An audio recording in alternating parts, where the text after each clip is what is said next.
స్టార్టింగ్లో మీరు మాట్లాడే కొన్ని పాయింట్స్, కొంతమంది జాతకాలు అవి వింటుంటుంటే కామెడీగానే అనిపించేది. తర్వాత ఈ 6-7 సంవత్సరాల్లో మీరే సెలబ్రిటీగా మారిపోయారు.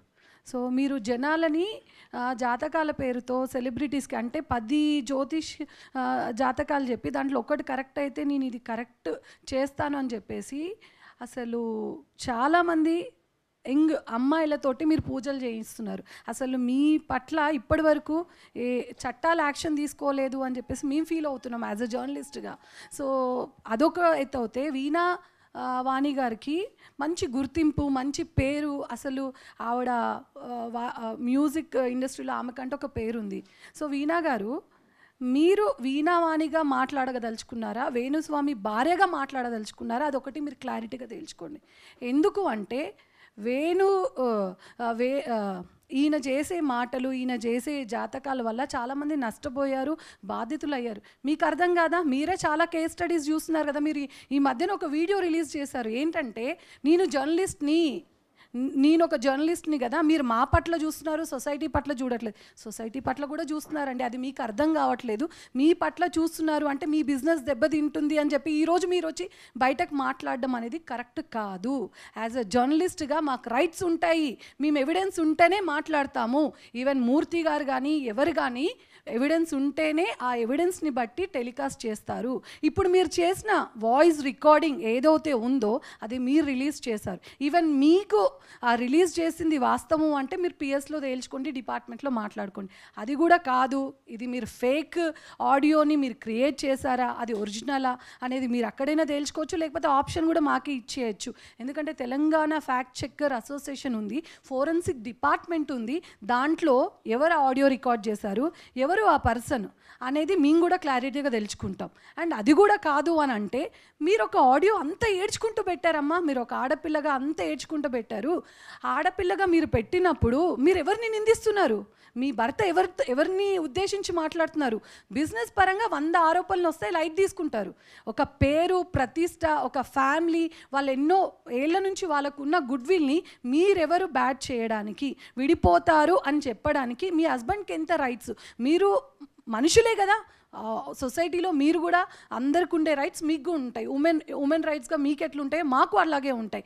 మరి ఒకరిని కించపరుస్తేనే కేసులు పెట్టుకున్న రోజులు ఇవి, ఏంట్రా అంటేనే కేసులు పెట్టుకునే రోజులు ఇవి. అలాంటి ఈ టైంలో మీరు ఒక జీవితాలనే నాశనం చేయడానికి మీ ఆయన మొత్తం సొసైటీలో ఒక చీడ పురుగుగా మారాడు. అలాంటి పర్సన్ని నువ్వు ఒక మీడియాలో వర్క్ చేశానన్నావు, కొన్ని ప్రోగ్రామ్స్ చేశానన్నావు, ప్రోగ్రామ్స్లో ప్రొడక్షన్లో నీకు అన్ని రకాలుగా అరేంజ్మెంట్స్ చేస్తే నువ్వు యాంకరింగ్ చేసావు. మరి వెనకాల జర్నలిస్ట్ కష్టాలు ఎలా ఉంటాయమ్మా? ఒక జర్నలిస్టు పొద్దు నుంచి రాత్రి వరకు కష్టపడితే ఒక ఐటమ్ వేస్తాడు. విలాసవంతంగా ట్రిప్పులు, ఎంజాయ్మెంట్స్, ఎంటర్టైన్మెంట్స్తో కూడుకున్న ఫామ్ హౌస్లు ఏమి ఉండవు. నెల జీతంతో పొద్దు నుంచి రాత్రి వరకు కష్టపడతారు. అంటే వాళ్ళు ప్రశ్నిస్తే బెదిరింపులక? మీరు అన్నారు కదా, వితౌట్ ఎవిడెన్స్ మీరు ఆడియో రిలీజ్ చేసేసి ప్రేమ కానీ, రాంబాబు కానీ అండ్ మూర్తి గారు కానీ విజువల్స్లో ఉన్నాయి. అక్కడ అమర్ అనే పర్సన్ ఐడెంటిటీ కార్డు మీరు మెన్షన్ చేయాల్సింది, అక్కడ ఐడెంటిటీ కార్డు కూడా లేదు. ఏం లేనప్పుడు మీ సొంతంగా మీ డిజిటల్ దాంట్లో మీరు అలా వేయడం తప్పు కదా. ఒక మాట, మిమ్మల్ని అంటే తప్పు వచ్చేసింది, మీరు ప్రపంచాన్ని, ఈవెన్ అంబానీ ఫ్యామిలీని కూడా మీకు కొంచెం మర్యాద తక్కువ వస్తే వాళ్ళని కూడా మీరు మాకు ఇలా మర్యాద తగ్గిందని చెప్పి మీరు తెప్పిపొడిచిన సందర్భాలు కూడా ఉన్నాయి. సో అక్కడ మీ వరకు ఒకలాగా, సొసైటీ అంతా అంటే మీ కాళ్ళ దగ్గర మీరేమనుకుంటా అలాగా.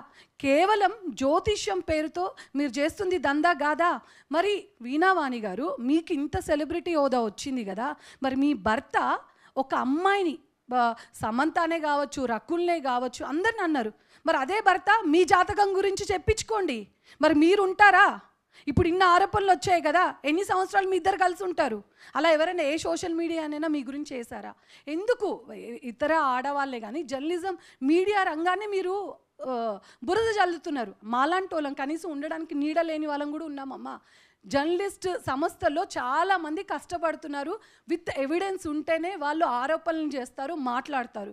మీరు ఏదో ఎస్కేప్ అవ్వడానికి, ఎక్స్ప్లెనేషన్ ఇచ్చుకోవడం కోసం అవతల వాళ్ళపైన నిందలేయడం ఎంతవరకు కరెక్ట్? మీరు నిందలేశారు కదా, మేము పోరాడడానికి మేము రెడీ ఉన్నాం. మరి మీరు రెడీ ఉన్నారా? ఇప్పుడు ఆ ఆడియో రిలీజ్ ఎవరైతే ఉన్నారో అమర్ అనే పర్సన్ TV5 సంస్థలో కానీ ఎక్కడ పనిచేయట్లేదు. ఆ పర్సన్ లేని పర్సన్ని ఆడియో ఎలా వస్తుంది? ఇప్పుడు మీరు చేసినట్టు అట్లా ఫేక్ క్రియేట్ చేస్తే ఎలా ఉంటుంది? మాకు అవన్నీ అవసరం లేవు. చట్టం ఉంది, లీగల్ ఉంది.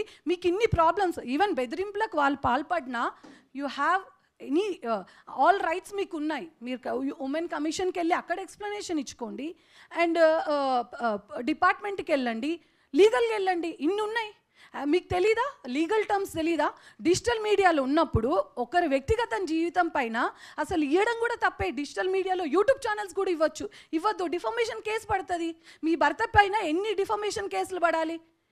అంటే ఈ బిజీ లైఫ్లో వీళ్ళు ఉంటారు అని చెప్పి మీకు నచ్చినట్టు మీరు మాట్లాడితే, వన్స్ ఇప్పుడు ఇన్ని రోజులు మీకు నచ్చినట్టు చేశారు, ఇప్పుడు అందరూ ఒక టీమ్గా ఫామ్ అయ్యారు.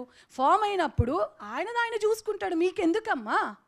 మీ సెలబ్రిటీ, మీ మ్యూజిక్ వరల్డ్, మరి జాతకాల విషయంలో మీ పాత్ర ఉంది అని ముందు నుంచి మరి మీ డిజిటల్ దాంట్లో కూడా మీరు టెలికాస్ట్ చేసుకోవచ్చు కదా. అసలు చాలామందికి వేణుస్వామి గారి భార్య అనేది ఈ మధ్యకాలంలో అందరికీ తెలిసింది. మీకున్న గుర్తింపు అది. సో మీ ఉన్న గుర్తింపుని మీ భర్తకు మీరు సపోర్ట్ చేస్తున్నారు అంటే, మీరు ఒక మాట అన్నారు జర్నలిస్ట్ అని చెప్పి. ఆ జర్నలిస్ట్ అనేది చాలా హార్డ్ వర్క్ చేసి మీరు ఆ ఫీల్డ్లోకి వెళ్ళి ఒక ఇంటర్వ్యూస్ చేసి అన్ని రకాలుగా మీరు కష్టపడ్డారు కదా. మీకు తెలీదా జర్నలిస్టులు ఎవిడెన్స్లు ఉంటేనే మాట్లాడతారు, లేకపోతే మాట్లాడరని? మీకు అన్ని రైట్స్ ఉన్నాయి. ఇప్పుడు మూర్తి గారు కానీ మీరు ఇన్ని అంటున్నారు కదా ఆరోపణలు. అసలు ప్రేమ గారు ఎక్కడున్నారు? నెదర్లాండ్స్ ఎక్కడో ఉన్నారు. ఆవిడ జూబ్లీ హిల్స్ దగ్గరకు వచ్చింది, రాజేష్. ఇవన్నీ కల్పితాలు. అసలు ఆవిడ ఇక్కడ ఉన్నది అవన్నీ ప్రూఫ్స్ చూపించండి. మీ తరపున పోరాడతాం. లేదు అంటే మీరు అన్నదానికి ప్రతిదీ మాకు ఎక్స్ప్లెనేషన్ కావాలి. చట్టపరంగా మీ పైన ఎలాంటి అలిగేషన్స్ వచ్చినా, ఈవెన్ మీ ఫ్యాన్సే చాలామంది కంప్లైంట్స్ ఇచ్చారు. అన్ని కేసెస్ బుక్ చేయాలి. దీని తరపున జర్నలిస్ట్ యూనియనే కాదు, ప్రెస్ క్లబ్ తరపున మేము కూడా పోరాటం చేయడానికి రెడీ. Thank you.